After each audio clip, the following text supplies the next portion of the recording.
Buenos días, mi nombre es Alondra González y el día de hoy les hablaré sobre la transición de la economía agroexportadora a minera exportadora en Venezuela. Bien, la economía agroexportadora. Durante el siglo XIX y principios del siglo XX, la economía venezolana se sustentó en la exportación de productos agrícolas, principalmente lo que sería el café y el cacao. Este modelo económico estaba marcado por un sistema latifundista, donde una élite de terratenientes controlaba la mayor parte de la tierra y la producción. La infraestructura de transporte era limitada, centrada en los puertos y las rutas fluviales, lo que hacía que el comercio exterior fuera costoso y lento.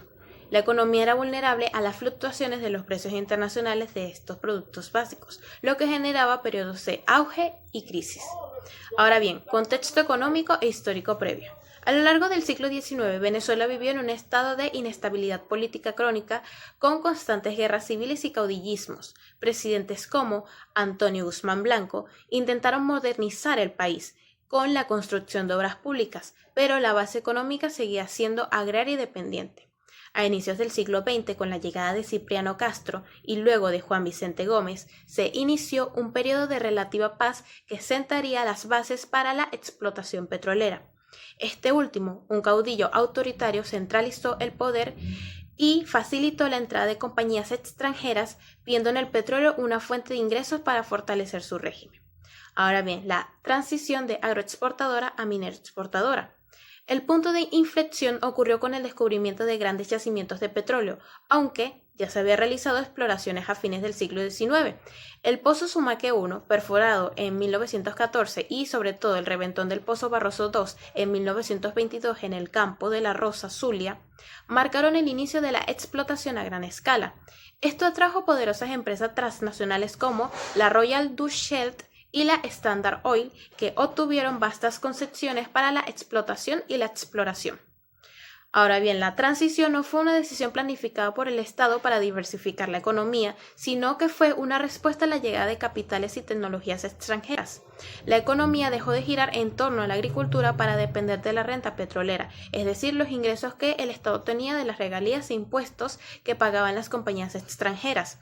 Esta renta, en lugar de ser un complemento, se convirtió en la fuente principal de ingresos, liberando al Estado de la necesidad de cobrar impuestos a la población y de fomentar una base productiva interna.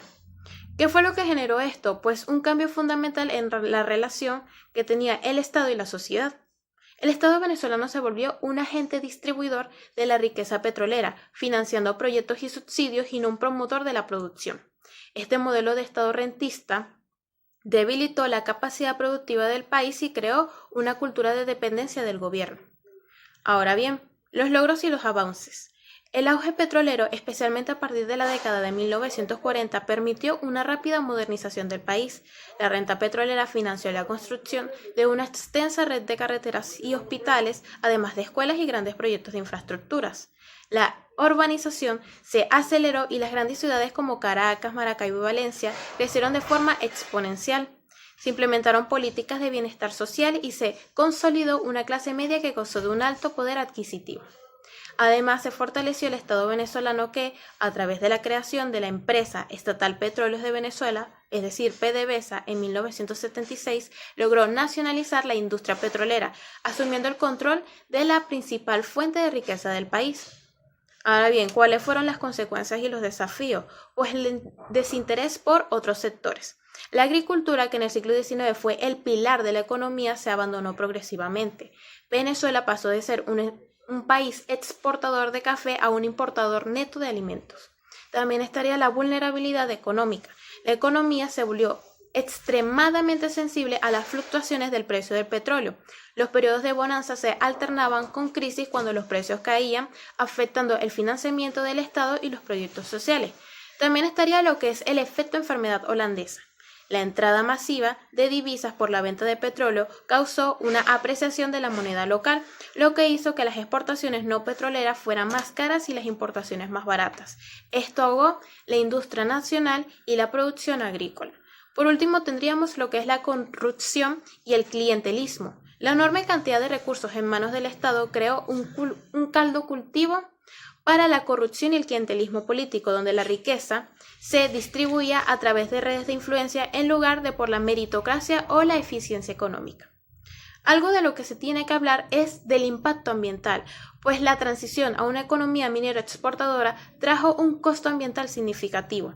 La explotación petrolera, especialmente en el lago de Maracaibo, ha causado una severa contaminación de los cuerpos de agua con derrames de crudo y liberación de gases tóxicos. También estaría que la construcción de refinerías y la infraestructura asociada han alterado ecosistemas y afectado a la biodiversidad.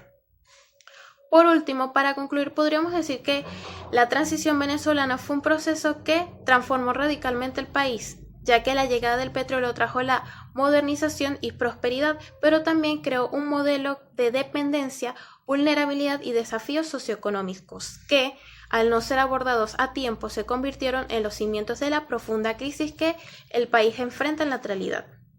Aquí estarían lo que son las fuentes consultadas.